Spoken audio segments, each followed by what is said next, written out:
கெடாவில் Gunung கரியாங்கில் காணாமல் போனதாக கூறப்பட்ட 3 பதின்ம வயதினர் தீயணைப்பு வீரர்கள் மற்றும் மலையேறிகளின் உதவியுடன் நேற்றிரவு 8:30 மணியளவில் பாதுகாப்புடன் கண்டுபிடிக்கப்பட்டதாக கெடா தீயணைப்பு மற்றும் மீட்புக் குழுவின் தலைவர் அகமது அமீனுடின் அப்துல் ரஹீம் தெரிவித்தார். மிகவும் சோர்ந்து காணப்பட்ட நிலையில் பாதிக்கப்பட்ட 14 வயதுடைய இரு பெண்களும் மற்றும் 17 வயதுடைய பையனும் மீட்கப்பட்டனர்.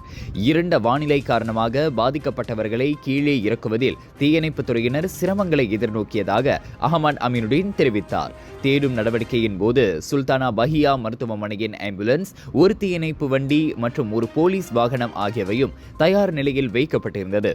மேலும் காணாமல் போன மூவரின் நிலையை கண்டறிவதற்காக அவர்களின் குடும்ப உறுப்பினர்களும் அங்கு காத்திருந்தனர்.